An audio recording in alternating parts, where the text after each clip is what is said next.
Hi everyone, my name's Ollie Bliss and this is my channel Book Drawer. For those who don't know, I enjoy looking at queer fiction and occasionally I do images like today.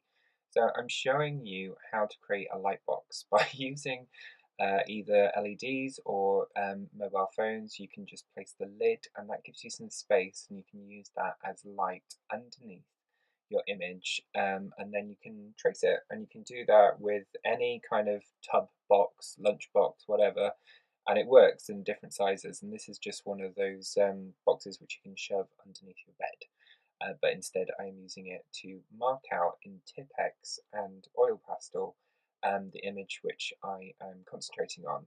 So in this image I have two characters from Moby Dick who I want to discuss.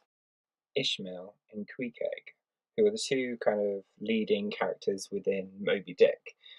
But first, I feel like I should probably talk about why I think Moby Dick belongs in a part of a queer historic fictional novel, because I have no real proof.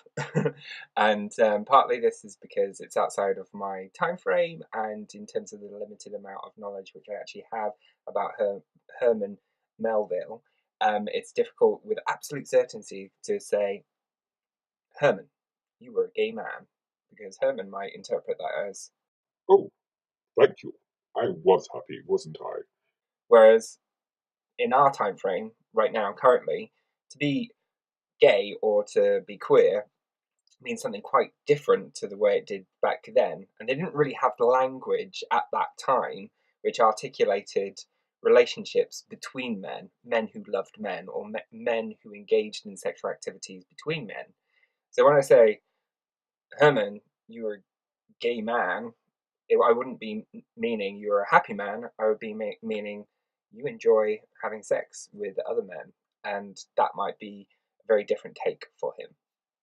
I'm saying this as a cautionary thing because I basically have no proof that he felt that way in particular. And if you were to ask him, he might say, No, I don't identify that way at all.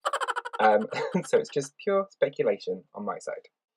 Anyway, getting back to the love interest between Ishma and Queequeg, I don't think I'm necessarily alone with this theory. Like I've looked at different images out there on the internet, and there seems to be a kind of general consensus that it's at least easily conceivable to go off into the realms of fan fiction that those two could have had a strong relationship with each other.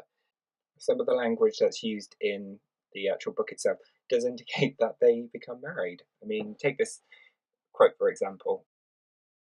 Queequeg seemed to take to me quite as naturally and as unabidedly as I to him, and when our smoke was over, he pressed his forehead against mine, clasped me around the waist, and said that henceforth we were married, meaning we were bosom friends.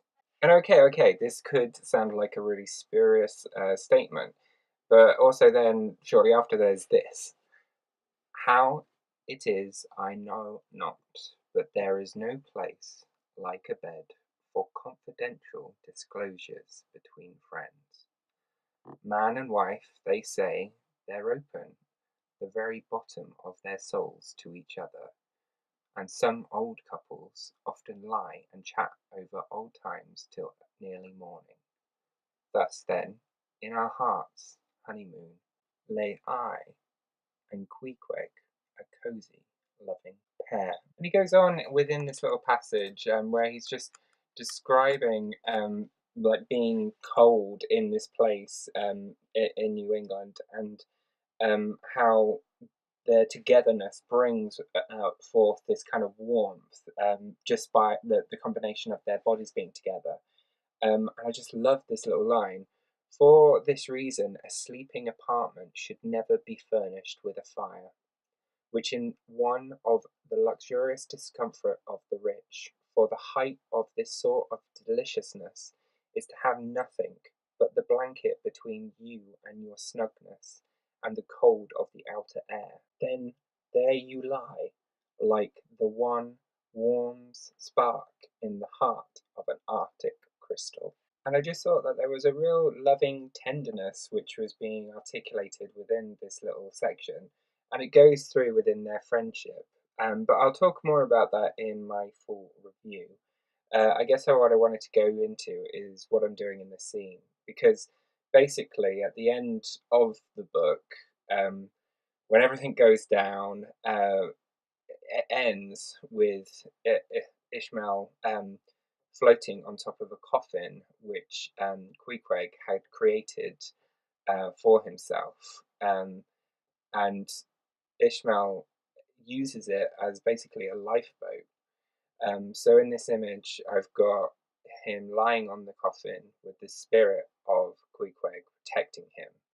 I've also got a little crossbow which is wrapped up in netting, and at the very bottom there is a white boy, um, which is like a glass boy, which was used back in the day. And that is same with that weaponry. And I wanted that just to kind of add as a little metaphorical hint that that is like the entrapment between the white whale. He spent 3 days chasing before there's this kind of final battle, which ends in uh, Ahab, um, who's the ship's captain, attacking the white whale. He gets all entangled in netting and he ends up drowning, and the white whale moves on. So it's just like a little nod to that kind of end scene, which is the reason why Ishmael has ended up lying on the remains of the coffin and floats around for a day. But I've also got in here a little pipe because uh, Queequeg enjoys smoking his pipe. And in the book, there's actually over 30 references of smoking, which happens in it.